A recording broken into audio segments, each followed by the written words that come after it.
the nicest things that I got in a note from somebody was saying, you didn't sugarcoat any of these, did you? And almost all of them are far from pure triumphs, like, strength to strength stories, in large part because of family, spouse, work, impossibility of juggling, and in others because of the museum's own fault in disregarding these women, either intentionally or not intentionally. And yet, I think what, despite all of that, comes through, which is so marvelous for me, is that you end up feeling about each of these women triumph, right? So even Elodie, who also ends up leaving the museum to take care of the husband and the two sons in northwestern Connecticut, finds her satisfaction and creativity through running a film club, right? In Salisbury, Connecticut for years and years.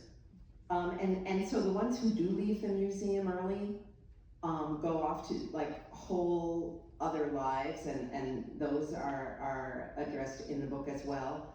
But for the ones who were here short, as well as for the ones who were here long, what comes through is their dedication, the dedication to this place. And I think one of the undercurrents of the whole book, the through lines of the whole book, that was very important for Romy and me to communicate was this was not the MoMA we know today, right? Inventing the modern is a pun, because what everybody called the museum in its first 50 years was the modern, the modern restaurant. But it was the modern, so people were inventing the modern.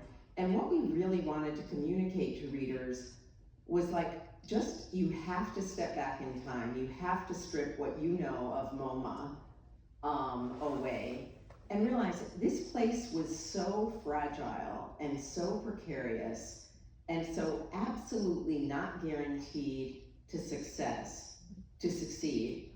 And duct tape and, chewing gum put together in those first 10 to 20 years, that there's no way any of us can really conceive of the sheer faith that drove these women.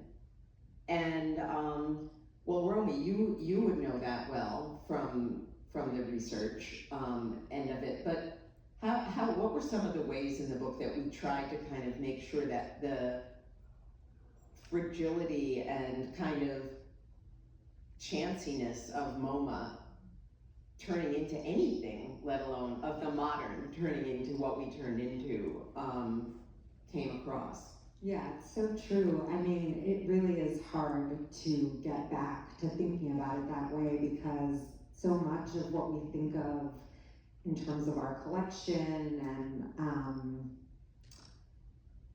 it's so associated with this museum and what it is, an institution, a big, beautiful institution in New York. And at that time, I mean, we really came to realize it was scrappy. Everybody was doing 10 million jobs. They were they were giving tours, I mean, especially the women, of course. They were giving tours, they were working, they were answering the phones, they were typing, they were, one of my favorite stories from Elodie was that she only really got the job because she pretended that she knew how to type.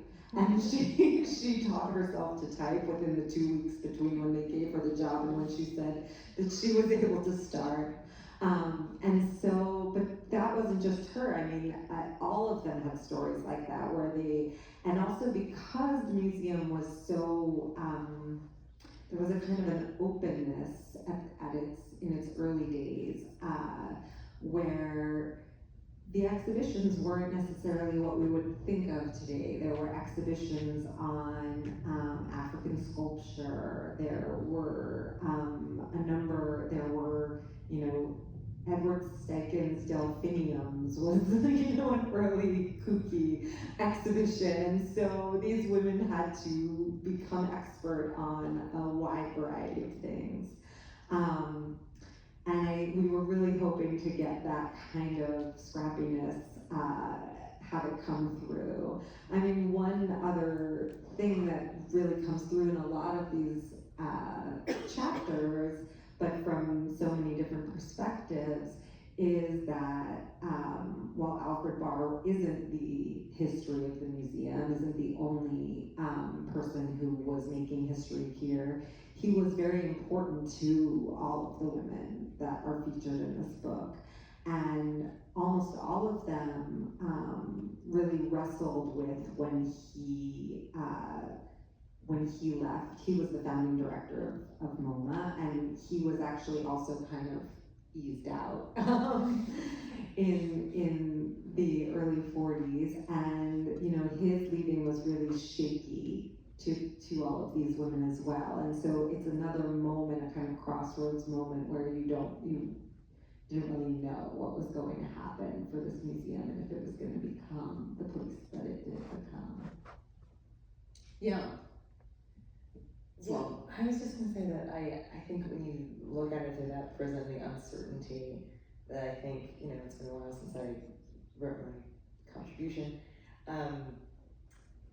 I sort of take Sarah's bossiness for granted because it's how a publicist in a movie behaves. But that trope was non-existent, especially in this environment before her, and especially when applied towards great works of art that she truly believed in, and that she had such confidence that was sometimes taken wonderfully. I'm going to defer the following pronunciation to you, but who wrote, excuse me, I'm such a writer, who painted Cash Pavel Chelichev. What? Pavel Chelichev. That's hide what I and said. seek. That's what I said. Hide and seek. Exactly. She developed relationships with some of these artists, obviously. Not they have to be living in here. But where at some point he bought her like this great hat that she wore all the time, but they used to fight like cats and dogs, and then he bought her a hat. You know what I mean? This sort of like along this together. That kind of scrappiness that I think was really beautiful. Although the one thing I will say about Sarah, and I'm going to forget the name, was one of the curators at the time who gave an interview about her in some sort of oral history of the museum in general. In an interview, and he said something where he was trying to describe, as I am, all the sort of interesting aspects to Sarah, how she was sort of taking her prisoners, how much she adored the museum, and every aspect of it. And then he sort of pauses and says, "She scared the shit out of me." And this was before you actually cursed on a tape recorder. Yes. And I was like, who is this person? So I was all the more devastated to get to the end. But Yeah. One of the things that comes out in the book is that half of the people we were writing about would not be allowed today to be working because of their personal entanglements, right? So in that era, when this was just such a new experiment, there were absolutely no rules about your husband, your wife, inter-office romance. There are such extreme examples in the book of this, including perhaps most incredibly